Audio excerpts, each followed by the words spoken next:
हल्ला बोल में वादा तेरा वादा। हम ये इसलिए कह रहे हैं क्योंकि चुनावी मौसम में वादों का खेल शुरू हो चुका है। आज बीजेपी ने अपना चुनावी घोषणा पत्र जारी किया और सुनहरे ख्वाबों की झड़ी लगा दी। लगातार 10 साल से देश की कमान संभाल रही कांग्रेस भी इससे पहले बड़े बड़े वादे कर चुकी है। सवाल उठता है कि क्या सिर्फ चुनाव जीतने के लिए वादे किए जाते हैं या फिर इन घोषणाओं के कुछ मायने भी हैं। अगर ये पार्टियां अपनी घोषणाओं को लेकर इतनी ही गंभीर हैं तो फिर गरीबी जैसे मुद्दे पर हर चुनाव में क्यों ये मुद्दे बने रहते हैं, क्यों नहीं गरीबी दूर हो जाती है। अगले 1 घंटे तक इस मुद्दे पर हम अपने 3 खास मेहमानों से चर्चा करेंगे, लेकिन पहले दिखाते हैं बीजेपी ने आज कौन से वादे किए। देश की जनता को यह विश्वास दिलाना चाहता हूं कि आज जो हम लोगों ने इलेक्शन मैनिफेस्टो जारी किया है, उस इलेक्शन मैनिफेस्टो के अनुरूप हमारी सरकार निश्चित रूप से काम करेगी। एक व्याकुल व्यक्ति को, एक निराश व्यक्ति को और एक नाउम्मीदी में डूबे हुए देशवासी के कंधे पर हाथ रखकर कहता है, चिंता मत करो, घबराओ मत, अच्छे दिन आने वाले। लीजिए, बीजेपी के भी वादों का पिटारा खुल ही गया। इस पिटारे में हिंदुस्तान को महाशक्ति बनाने का ख्वाब है, महंगाई से निजात दिलाने का वादा है, छिपे हुए काले धन को निकालने का फॉर्मूला है, सेहत की गारंटी है, पक्के मकान और 100 नए शहरों का वादा है, युवाओं को नौकरी दिलाने का सपना है, पिछड़ों को बराबरी पर लाने का ऐलान है, महिलाओं के लिए 33% आरक्षण की घोषणा है, तो अल्पसंख्यकों के लिए भी लुभावने वादे हैं। मदरसा मॉडर्नाइजेशन ये वाजपेयी जी के ज़माने में हम लोगों ने शुरू किया था कि हर एक मदरसा जो चाहे उसे एक साइंस और मैथमेटिक्स टीचर केंद्रीय सरकार अपने खर्चे पर देती थी। हम इसी का और विस्तार करेंगे और मदरसों का मॉडर्नाइजेशन करेंगे। घोषणा पत्र जारी हुआ तो कुछ ऐसे मसले भी सामने आ गए जो अब तक ठंडे बस्ते में थे। मसलन राम मंदिर निर्माण और आर्टिकल 370 खामोशी से अपनी जगह पा गए। मैं बदिरादे से कभी भी कोई काम नहीं करूंगा, ये विश्वास देता हूं और मुझे विश्वास है देश की जनता जिस भरोसे की तलाश में है उस भरोसे को देने का सामर्थ्य भारतीय जनता पार्टी के लक्षावधि कार्यकर्ताओं में है। चुनाव का मौसम है, वादों का बाजार सजना तो लाजमी है। सारे दल वादों की झड़ी लगाए हुए हैं। सबका दावा है कि उनके पास हिंदुस्तान को बदलने की तरकीब है। अगर ऐसा है तो आजादी के 66 साल बाद भी गरीबी मुद्दा क्यों बना हुआ है? क्या सिर्फ वोटरों को भरमाने के लिए किए जाते हैं वादे?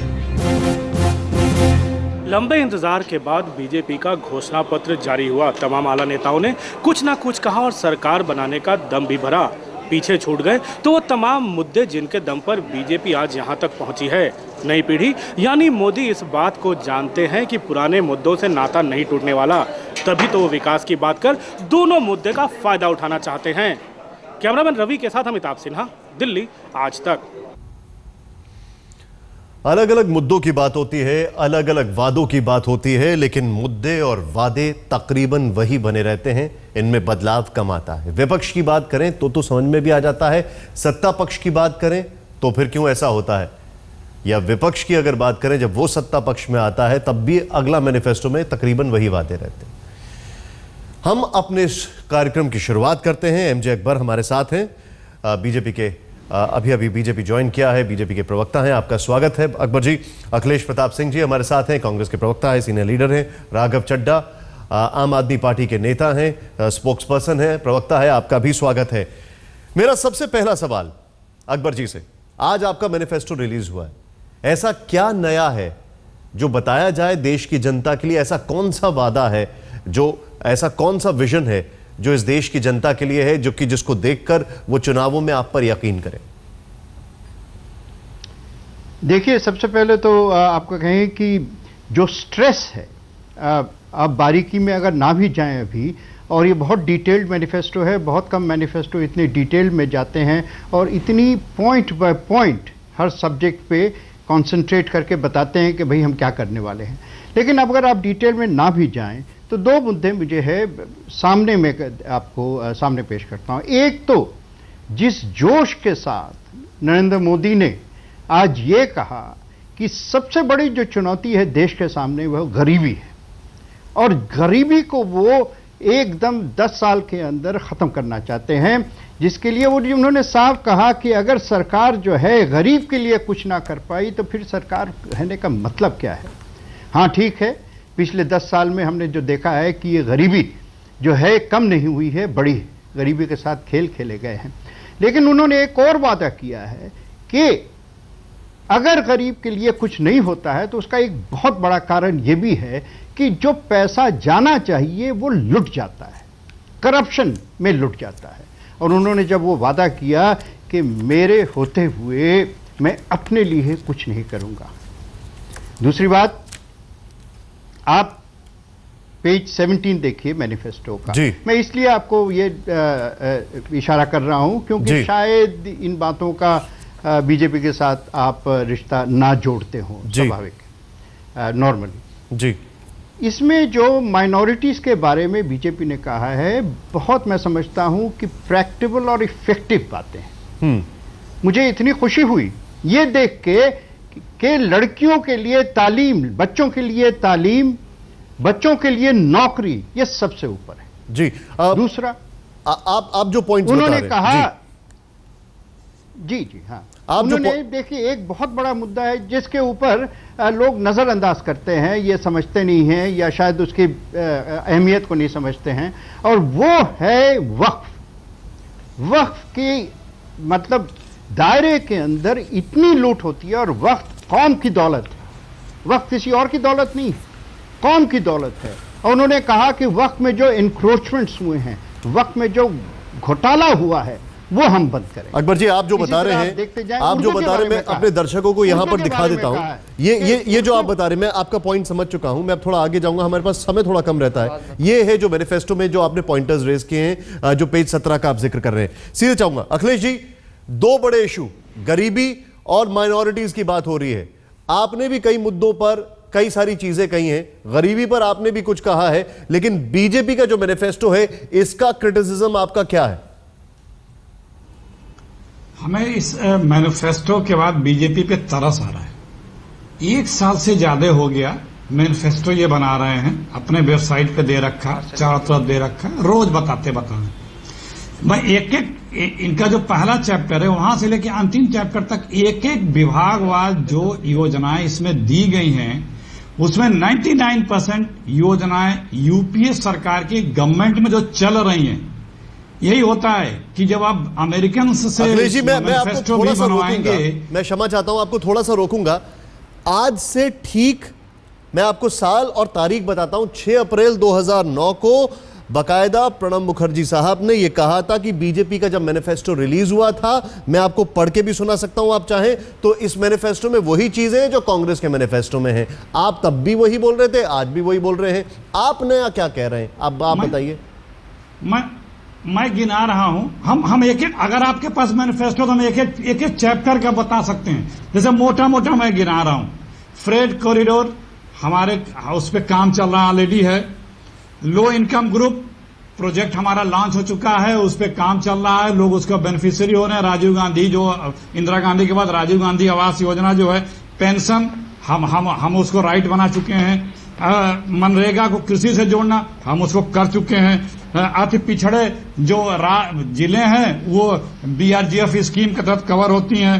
1 रैंक 1 पेंशन ये ऑलरेडी हो चुका है। नदियों की सफाई का ये ऑलरेडी चल रहा है। राष्ट्रीय युवा कमीशन आपने पॉइंट रेज किया है। मैं अखिलेश जी, ये ऑलरेडी चल रहा है। अकबर जी, और हेल्थ संक्षेप में आपका जवाब क्या होगा इनको? देखिए, एक चीज जो बहुत फर्क है, जिसके बारे में ये नहीं बात कर रहे हैं, चाहे जितना ये कह लें, गुड गवर्नेंस, ये जो है कांग्रेस के मैनिफेस्टो में नहीं था, और ये कांग्रेस के मतलब ऑपरेशंस में नहीं था। सबसे बड़ा जो इस मैनिफेस्टो में फर्क है वो ये है कि ये मैनिफेस्टो एक गुड गवर्नेंस और ईमानदार गवर्नेंस की मैनिफेस्टो है।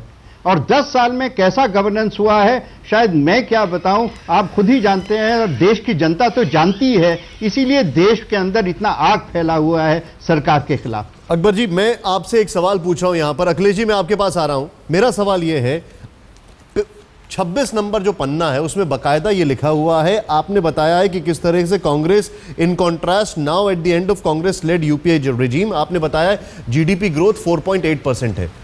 इस मैनिफेस्टो में कहीं पे भी आप लोगों ने आंकड़े नहीं दिए हैं, जिसको कहते हैं बेंचमार्क लेवल आपने कहीं पर भी नहीं दिया है कि हम यहां तक पहुंचेंगे, हमें इतनी ग्रोथ दिखानी है। आपने सतही तौर पर चीजों को छुआ है लेकिन आंकड़े नहीं दिए, इसकी कोई वजह? देखिए, ये पार्टी का मैनिफेस्टो है, ये गवर्नेंस का प्रोग्राम नहीं है।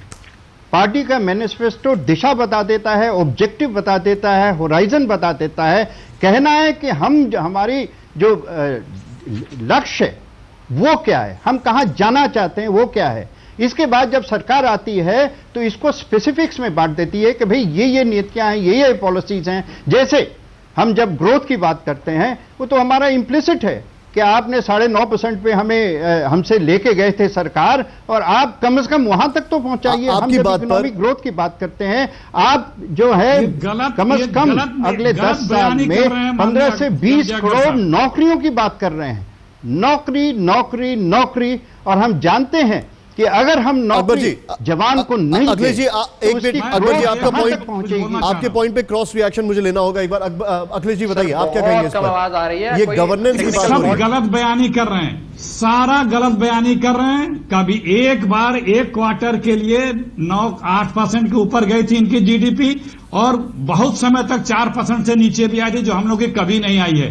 और एवरेज, चाहे 6 साल के एवरेज निकालें चाहे 10 साल के एवरेज निकालें, जीडीपी हमेशा इनकी हमारे से बहुत कम थी। दूसरी बात, इसमें बहुत सी चीजें लिखी हैं लेकिन कैसे करेंगे वो नहीं बताया है। बहुत सी चीजें गवर्नेंस की भी या तमाम और चीजें जो लिखी हुई हैं, हम तो कह रहे हैं कि वो पढ़ते जाए, हम बताते जा रहे हैं। इतना ज्यादा इसमें, और जो महत्वपूर्ण विषय और है वो ये है कि ये कल तक बोलते थे कि हमारा ये मॉडल है, हम डेवलपमेंट का मॉडल है, फला मॉडल है, फला मॉडल है, लेकिन ये इनका हिडन एजेंडा रहता है। ओरिजिनल फेस, जो ओरिजिनल एजेंडा जो होता है, वो 3 पॉइंट इनके अब आज आ गए, क्योंकि इन्हें पता है कि उस फेक एजेंडे पे जनता इनको वोट नहीं दे सकती है। वो डेवलपमेंट का मॉडल हो या सोशल नेटवर्किंग का मॉडल हो या समाज के उत्थान का मॉडल हो या सामाजिक सरोकार के मुद्दे हो, उस पर इनको वोट नहीं मिल सकता। तो ये फिर वही तीनों मुद्दे ला दिए। वो क्यों ले आए? क्योंकि यही इनका फेस है। यही जैसे गांव में कहावत है ना, दे दाता के राम तुझको अल्लाह रखें। करने की जरूरत क्या है? अगर इस पर तुझको अल्लाह रखें राम, तो अगर वोट मिल रहा है, फिर घूम फिर के आगे करनी पे इनको वोट नहीं मिल सकता। ये कम्युनलाइजेशन करने का प्रयास एक बार फिर कर रहे हैं। किसी भी सूरत पे, कहीं पे भी कोई चीज इनकी स्पष्ट नहीं है। जो स्पष्ट है वो यही है कि यूपीए सरकार की योजनाओं को इसमें लिख दिए, और हर विभाग का योजनाओं का इसमें डिटेल है। सिर्फ गवर्नमेंट ऑफ इंडिया के उतार कर दिया। घूम फिर के राम के मुद्दे पर आप आ गए। नहीं, मैं एक बात बताऊं, अगर आप मुझे इजाजत दें। बिल्कुल। अगर ये कह रहे हैं बार बार, मुझे भी ख्याल आया कि बार बार कह रहे हैं कि ये कॉपी है। अरे भाई, अगर आपकी कॉपी है तो कम से कम आप तारीफ तो कर दीजिए, तब तो गलत नहीं हो सकते हैं ना। हम तो कह ही रहे हैं कि इतने सालों बाद आप हमारी नकल किए। जो क्या, अगर आप यही कह रहे हैं कि आपकी नकल की है तो कम से कम तारीफ तो कर दीजिए। नहीं अकबर जी, मैं आपके पास वापस आ रहा हूं। एक यहां पर बड़ा मायने रखने वाला सवाल यह है कि इस मैनिफेस्टो में घूम फिर के आप राम मंदिर के मुद्दे पर आ ही गए। आपका मैनिफेस्टो शुरू होता है एक भारत श्रेष्ठ भारत, सबका साथ सबका विकास। माना कि आपने माइनॉरिटीज के लिए बहुत कुछ निकाला है, लेकिन आखिरी पन्ने पर घूम फिर के आप संवैधानिक दायरे में राम मंदिर के निर्माण की बात की कहीं ना कहीं आप आई जाते हैं। बात कर रहे हैं बीजेपी का जो मैनिफेस्टो रिलीज हुआ है, अलग अलग पार्टियों के जो मैनिफेस्टो रिलीज हो रहे हैं। ब्रेक से पहले जो चर्चा हुई उसका सारांश यह है कि बीजेपी ने कहा है कि हमारा दृष्टिकोण देश को एक साथ आगे लेके जाने का है, लेकिन बात घूम फिर कर आ जाती है राम मंदिर पर। क्या जवाब है राम मंदिर पर? जब इस मैनिफेस्टो की शुरुआत होती है एक भारत श्रेष्ठ भारत, सबका साथ सबका विकास, तो फिर राम मंदिर क्यों आता है? बहुत बड़ा सवाल है। एमजे अकबर जी हमारे साथ हैं, हमारे साथ अखिलेश प्रताप सिंह जी हैं, राघव चड्ढा हैं हमारे साथ। अकबर जी, आपका रिएक्शन। देखिए, राम मंदिर का जो कमिटमेंट है ये बीजेपी का पुराना कमिटमेंट है, लेकिन जैसे बीजेपी ने अपने मैनिफेस्टो में बहुत साफ कर दिया है कि ये एक कल्चरल इशू है। ये इलेक्शन का इशू नहीं है। ये मैं नहीं कह रहा हूं, डॉक्टर मुरली मनोहर जोशी जी ने आज बड़े आराम से और बड़े चैन से उन्होंने इसकी क्लैरिफिकेशन दी है। इलेक्शन इशू जो है ये इलेक्शन मैनिफेस्टो है। इलेक्शन मैनिफेस्टो का मतलब है कि जिन 20 साल के लड़कों को हमने 10 साल नौकरी नहीं दी है, जो आज वो बच्चा 20 से 30 साल का हो गया है, 10 साल उसके पेट जो है भूखा रह गया है, जिसको चपट पड़ी है, जिसकी आशाएं खत्म हो गई हैं, उसको हम कैसे नौकरी दें? हम गुड गवर्नेंस पे कैसे आए? नहीं। आज अगर नरेंद्र मोदी की चर्चा हर जगह है तो उसकी वजह से है क्योंकि वो गुड गवर्नेंस की बात कर रहे हैं। मैं आपसे राम मंदिर पर सवाल पूछ रहा हूं, जहां तक आप संवैधानिक दायरे में उसके निर्माण की बात कर रहे हैं। याद दिला दूं, जब मैं एक बात आपको याद दिला दूं कि ये मुद्दा जो है मंदिर का, अयोध्या में मंदिर का, बहुत पुराना है। मंदिर में पूजा उस वक्त शुरू हुई थी जब जवाहरलाल नेहरू प्रधानमंत्री थे, कोर्ट ऑर्डर पे 1949 में शायद या 1950 में। उस मंदिर का जो शिलान्यास हुआ था, फाउंडेशन स्टोन हुआ था, वो राजीव गांधी करके गए थे। तो ये एक बड़ा मुद्दा है, ये एक मुद्दा देश के सामने है। लेकिन मैं आपको सबसे जो बड़ी बात है, बीजेपी की जो स्टैंड है वो ये है कि जितने भी कॉन्फ्लिक्ट जो है, देखिए हमारे कहीं ना कहीं हमारे इतिहास में से जुड़ा हुआ है, अफसोस की बात है। लेकिन जो भी कॉन्फ्लिक्ट हो, जैसा भी हो, कॉन्फ्लिक्ट रेजोल्यूशन जब होगा वो मिलके डेमोक्रेटिक और कॉन्स्टिट्यूशनल प्रोसेस के साथ हम सब मिलके इस चीज की एक सोल्यूशन लाने की कोशिश करेंगे, बातचीत करके करेंगे। अखिलेश जी, आपका रिएक्शन? बहुत ही इंपॉर्टेंट बात है और हमें इसी में बड़ी बात भी बताई एमजे अकबर साहब वो बता रहे बातचीत के जरिए इसका समाधान होगा। कोशिश नहीं कि ये हमारा कल्चरल इशू है। फिर उन्होंने कहा कि ये मैनिफेस्टो पॉलिटिकल है, लेकिन फिर पॉलिटिकल मैनिफेस्टो में कल्चरल इशू क्यों लाए हैं?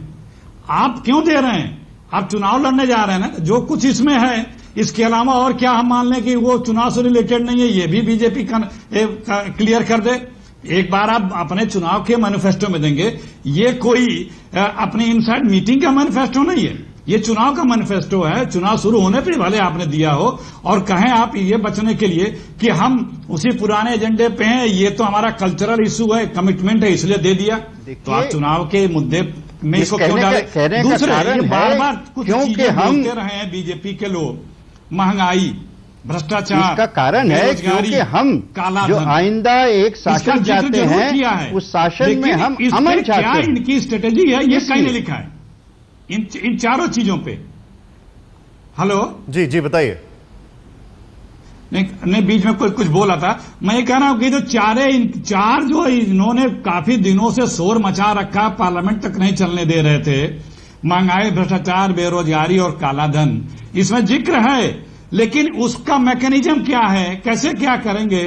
बस बड़ा वेग सा है, हम करना चाहते हैं, हम करेंगे, हम कमिटमेंट हैं। अरे कैसे करेंगे? मैं आपसे एक चीज जानना चाहता हूं, मैं रोकना चाहूंगा आपको अखिलेश जी। एक सवाल खड़ा ये हो रहा है बार बार कि ये मैनिफेस्टो लाना क्या सिर्फ एक औपचारिकता मात्र बचा था? क्योंकि अगर इस मैनिफेस्टो की बात की जाए, ये जो 42 पन्ने का मैनिफेस्टो है, इस मैनिफेस्टो में एक्शन प्लान कहीं पर नहीं है, सतही तौर पर चीजों को छुआ गया है, कुछ चीजों के बारे में उनको छू के आप आगे निकल गए हैं, लेकिन एक्शन प्लान कैसे आप करेंगे, क्या होगा आपका दिशा निर्देश, किस तरीके से आगे बढ़ेंगे, इसके बारे में बहुत ज्यादा डिटेलिंग नहीं है। मैंने एक उदाहरण आपको ब्रेक से पहले दिया था। मैं जी बताएं। हाँ, मैं सुनाई नहीं दे रही है, मैं कहूं कुछ? जी बिल्कुल बताएं, बिल्कुल बताएं। हाँ, देखिए बहुत सीधा है। ये काला धन जो है, सबसे पहले जो विदेश में पैसा गया है, आपको पता है कि विदेश में जो पैसा गया है, जो विदेश से मतलब देश से लूट करके जिन्होंने विदेश में पैसा भेजा है, विदेश की कई सरकारें हैं जो कह रही हैं कि हमसे मांगिए, हम नाम देना चाहते हैं आपको। किन किन का नाम है, किन के पास ये काला धन, ये लूट से ज्यादा आ चुके हैं, और ये पिछली सरकार जो है नाम नहीं मांग रही है किसी से। तो सबसे पहले तो हम इनसे नाम ले लेंगे, उसके बाद कार्रवाई करेंगे। उसके बाद हमने कहा है ये साफ, जहां पर करप्शन का मामला है, और ये आप एग्जाम्पल गुजरात का भी ले सकते हैं, मोदी जी की अपने सरकार का ले सकते हैं। इन्हें देख लें कि हम जब करप्शन, बहुत बड़ा मुद्दा है करप्शन का, कि इसको हम जड़ से रोकेंगे। कैसे जड़ से रोकेंगे? और ये बहुत खुलासा किया है मैनिफेस्टो में, जरा सा गौर से पढ़िएगा। ये हमने कहा है, बीजेपी ने कहा है कि हम जो हैं जड़ से इस तरह रोकेंगे, क्योंकि जो बिडिंग प्रोसेस है उसमें हम ट्रांसपेरेंसी लाएंगे।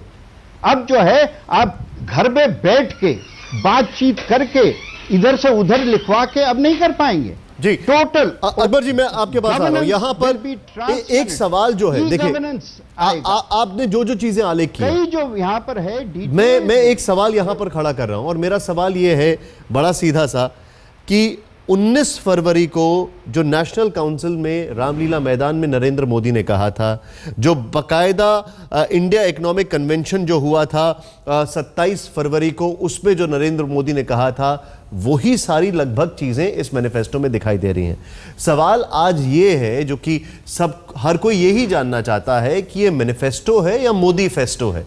हल्ला बोल में हम बात कर रहे हैं बीजेपी के मैनिफेस्टो की और तुलना कर रहे हैं अलग अलग मैनिफेस्टो जो आ रहे हैं, लेकिन अब सीधे चलते हैं, हमारे साथ हमारे मेहमान जुड़े हुए हैं। क्या ये मैनिफेस्टो मोदी फेस्टो है? क्योंकि हम बात कर रहे हैं जिस तरीके से मैनिफेस्टो में चीजें सामने आई हैं, वो लगातार नरेंद्र मोदी अपनी जनसभाओं में कहते आ रहे हैं। हमारे साथ एमजे अकबर हैं, हमारे साथ अखिलेश प्रताप सिंह जी हैं, हमारे साथ राघव चड्ढा भी हैं, आम आदमी पार्टी के। राघव से अब बातचीत करते हैं सबसे पहले, क्योंकि राघव इतनी देर तक हमारे साथ थे और उनकी आवाज हम तक नहीं आ पा रही थी। राघव, बीजेपी का मैनिफेस्टो, आम आदमी पार्टी का पहला रिएक्शन।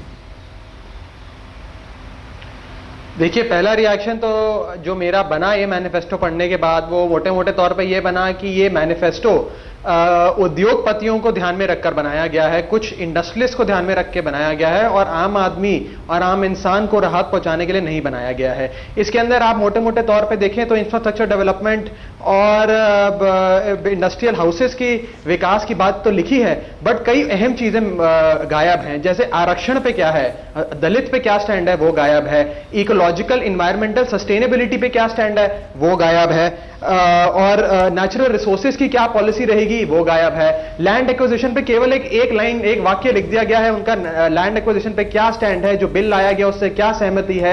आज इतनी अहम मुद्दे हैं लैंड एक्विजिशन की कि ग्राम सभा की परमिशन लेनी पड़ती है कि उस एक घराने के एक व्यक्ति को एम्प्लॉयमेंट दे परपेचुअली। ऐसे कई अहम मुद्दे हैं जिन पे उनका मैनिफेस्टो शांत है।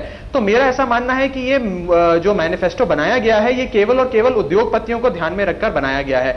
और इसके साथ ही साथ अभी आप काले धन की बात कर रहे थे ब्रेक में जाने से पहले, जब मैं आपकी डिबेट ज्वाइन करी, तो मैं उस पर अपनी टिप्पणी रखना चाहूंगा। देखिए, कई सीनियर इकोनॉमिस्ट ने यह कहा है कि काला धन केवल एक पॉलिटिकल प्रॉब्लम बन गई है, केवल पॉलिटिकल इंटेंट चाहिए काले धन की प्रॉब्लम को और इसके सोल्यूशन को लाने के लिए। अगर आप देखें तो यूएस गवर्नमेंट अगर एक ईमेल लिखती है तो स्विस बैंक अकाउंट सारे डिटेल्स दे देते हैं, होस्नी मुबारक के अकाउंट्स फ्रीज कर देते हैं, परंतु हमारी सरकार आज तक मांग ही नहीं पाई है डिटेल्स स्विस बैंक से। और जो डिटेल मांगी आज से 3 साल पहले, लगभग 770 स्विस बैंक अकाउंट्स के जो खाते हैं उनकी डिटेल सरकार को सौंपी गई। वो 770 खाते आज तक सार्वजनिक ही नहीं कहे गए, उन पे चर्चा ही नहीं हुई, उनको फिर फाइलों में दबा दिया गया।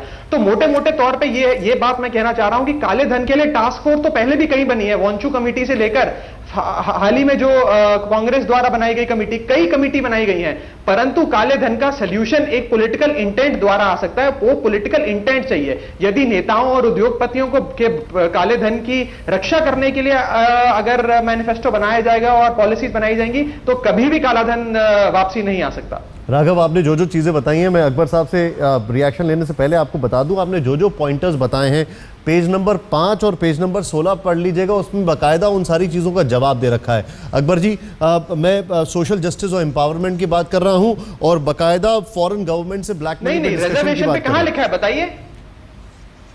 रिजर्वेशन वाला जो पॉइंट है, ये एक वैलिड पॉइंट है, इस पर मैं अकबर जी का रिएक्शन कहां लिखा है रिजर्वेशन पे बताइए? लैंड एक्विजिशन पे क्या लिखा है उन्होंने? लैंड एक्विजिशन पे एक वाक्य लिखा है। आपका सवाल आ चुका है, अकबर जी का रिएक्शन जी बताइए। अकबर जी, देखिए, आपने पहले उठाया था सवाल, ये मैनिफेस्टो है या मोदी फेस्टो है। बीजेपी के declared PM candidate Narendra Modi ji हैं और नेचुरली उनके जो ख्यालात हैं, क्योंकि वो जब अपना जबान देते हैं तो बड़ी पूरी कोशिश करते हैं कि उस जबान की वो अहमियत समझें, वो झूठी बातें नहीं करना चाहते। तो इसलिए जो वो कर सकते हैं वो इन्होंने अपनी मैनिफेस्टो में रखा है। और आप पूछते हैं क्या है, जब वो कहते हैं कि मदरसा को हम मॉडर्नाइज करेंगे, इसका यह भी एक मतलब है कि पिछले 10 साल में जो आपने बार बार वादा किया है कि हम मदरसा के लिए ये करेंगे वो करेंगे, आपने नहीं किया। इसीलिए आज मदरसा का मॉडर्नाइजेशन एक बहुत बड़ा मुद्दा है। आप जब कह रहे हैं कि हम 100 शहर नए बनाएंगे, आज आप देखिएगा तो कांग्रेस में भी कह रहे हैं लोग कि अच्छा, उन्होंने भी एक लाइन डाल दिया था। अरे 10 साल में तुमने एक शहर भी बनाया कि आज तुम 5 शहर या 10 शहर की बात कर रहे हो, 100 तो छोड़िए। क्या आप ये कहना चाहते हैं कि रिजर्वेशन से बेहतर होगा? क्या आप ये कहना चाहते हैं रिजर्वेशन से बेहतर होगा उस पूरी चीजों को सीधे जड़ तक जाके सुधारने का? वो दिखाना चाहते हैं आप। मैं कई चीजें जो है इसमें बड़ा साफ है और बड़ा एक प्रोग्राम है, विजनरी ये है, और इस विजन को वो पूरी तरह कामयाब बनाना चाहते हैं। बिजली, पानी, बेसिक चीजें हैं, बिजली, पानी।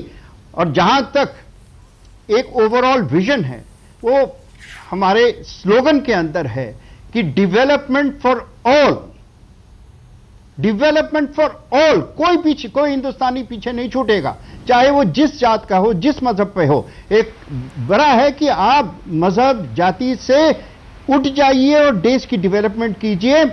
और गरीब जो है वो हर तरफ, हर जाति में गरीब होता है।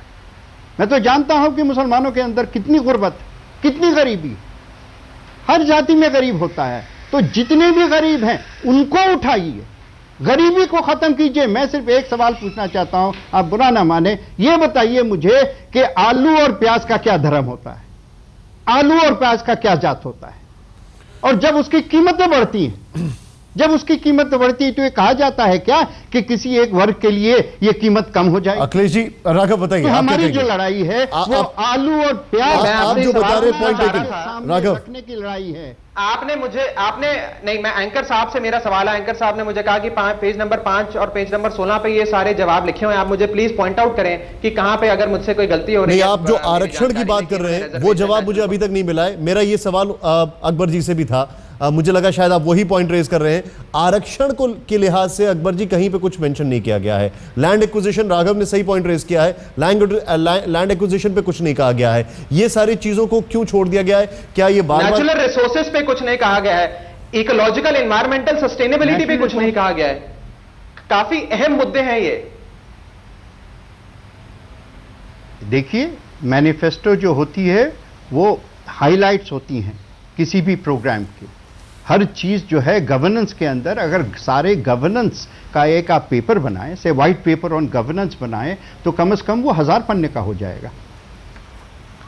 और बहुत बातें जो है। अखिलेश जी, राघव, आपने जो पॉइंट रेज किया है उसका जवाब मिला। अखिलेश जी कुछ कहना चाह रहे हैं? बेसिक मुद्दा है। मैं रोकना चाहूंगा। अकबर जी, आपका पॉइंट एक्सेप्टेड है, आपका पॉइंट एक्सेप्ट किया मैंने। मैं सीधे चलूंगा अखिलेश जी के पास। अखिलेश जी, आप क्या बोल रहे हैं यहां पर?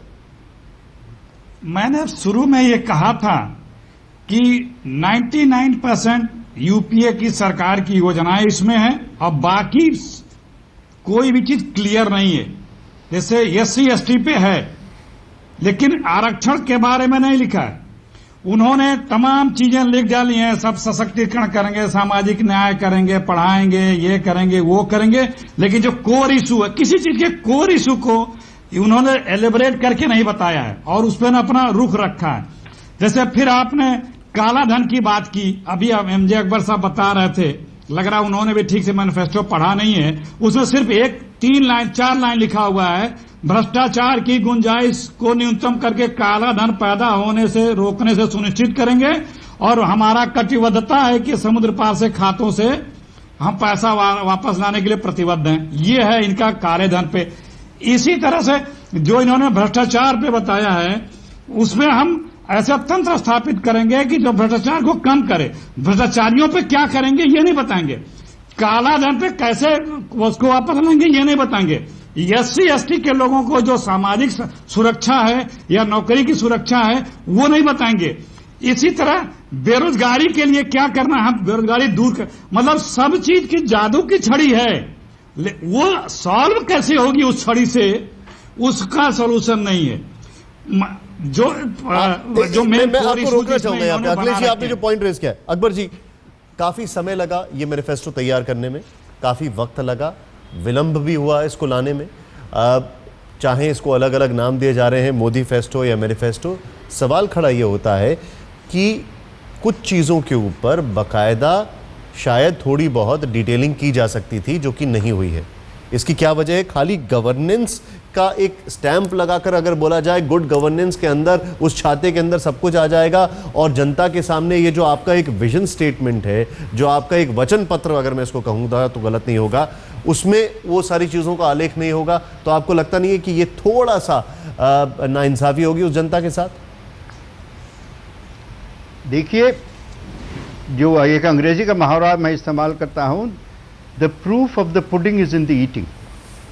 और ये वचन एक आदमी ऐसा दे रहा है जो पिछले 10 साल के अंदर देश की इकोनॉमी के साथ क्या हुआ, मैं क्या दोहराऊं आपको? यूपीए सरकार ने क्या किया, मैं दोहराऊं आपको?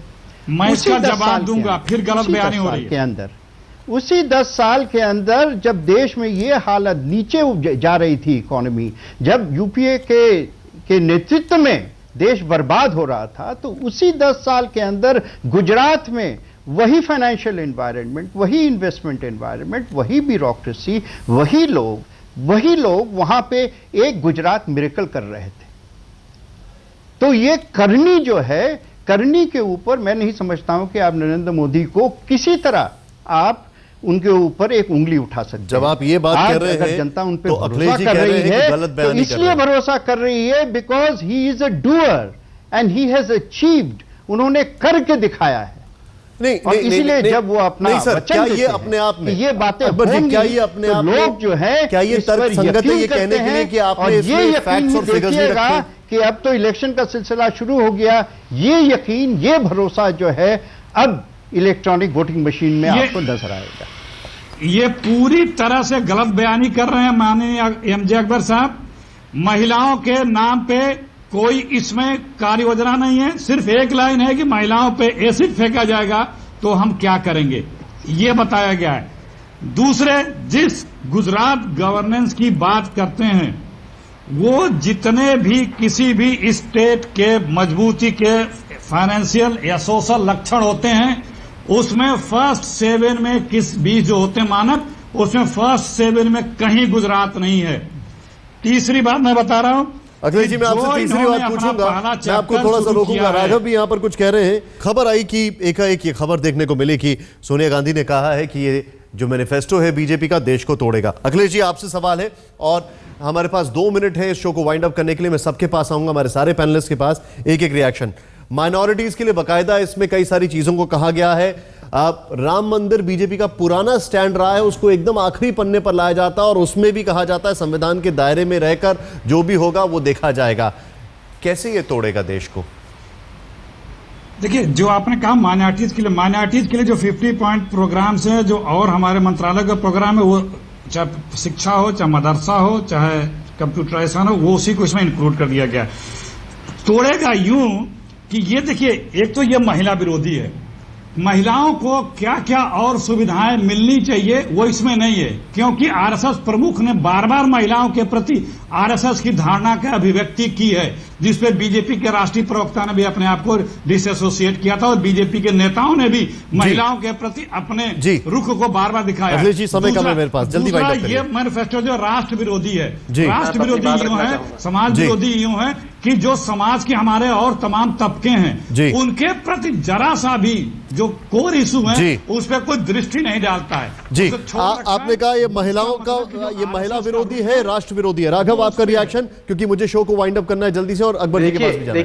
देखिए, हालांकि इस मैनिफेस्टो को भी गुजरात के मॉडल की तरह एक सूखी घास को हरी पन्नी में लपेटने की कोशिश की गई है, परंतु मैं मुद्दे से ना भटकते हुए राम मंदिर पे अपनी प्रक्रिया रखना चाहूंगा।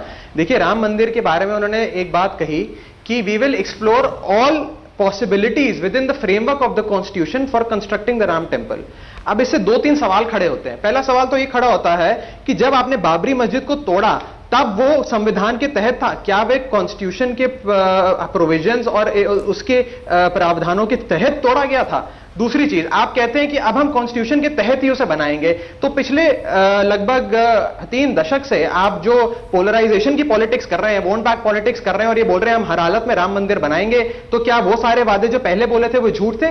और तीसरा मेरा एक सुझाव रहेगा, क्योंकि मैं युवा पीढ़ी से हूं, कि ये 18वीं और 19वीं सदी को राजनीति को हमें त्याग देना चाहिए। ये पोलराइजेशन, धर्म और जात के नाम पे वोट बांटना, मंदिर और मस्जिद के वादे करना, इस राजनीति को छोड़कर एक विकास की राजनीति को जन्म देना चाहिए। और इस आपने अपना पॉइंट रख दिया है वाइंड अप करने के लिए। अकबर जी क्या कहेंगे? अभी अभी हमारे दोनों पैनलिस्ट ने कुछ कहा है, आप इसको कैसे वाइंड अप करेंगे, चाहे वो राम मंदिर का मुद्दा हो या महिला विरोधी हो या राष्ट्र विरोधी हो? नहीं, आपका सवाल राम मंदिर पे था और मेरे मित्र अखिलेश जी का जवाब महिलाओं पे था, तो इसी से पता चलता है कि शायद उनके पास और कुछ कहने को नहीं था। मेरा जवाब बड़ा सीधा है। जो मैनिफेस्टो में कहा गया है ये एक ऐतिहासिक एक विवाद है, चलता रहा, इसके कई रुख हुए हैं, आज से नहीं, जैसे हमारे मित्र ने कहा कि बड़े लंबे समय से है। अब क्योंकि हम जमहूरियत में हैं, अब हम डेमोक्रेसी में हैं, 100 साल पहले हम डेमोक्रेसी में नहीं थे, तो अब जो डेमोक्रेटिक इश्यू है, अब जो इश्यू है ये कॉन्स्टिट्यूशनल, लीगल, कोर्ट और सबसे बड़ी बात है सहमति के साथ, सबके सहमति के साथ बातचीत करके। मैं आपको रोकूंगा, मेरे पास वक्त की कमी है। अकबर जी आपने जो पॉइंट रखा है, हाँ, थैंक यू वेरी मच। बहुत बहुत शुक्रिया एमजे अकबर जी आपका, राघव आपका बहुत बहुत शुक्रिया, अखिलेश जी आपका बहुत बहुत शुक्रिया।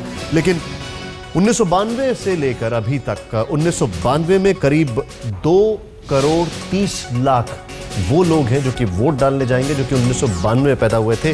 राम मंदिर ना तो नरेंद्र मोदी की स्पीचेस में ज्यादा होता है और इस मैनिफेस्टो के आखिरी पन्ने पे 2 लाइनों में सपेट दिया गया है। यानी कि देख सकते हैं कि बीजेपी की सोच बदली है या उसको मोड़ने की कोशिश।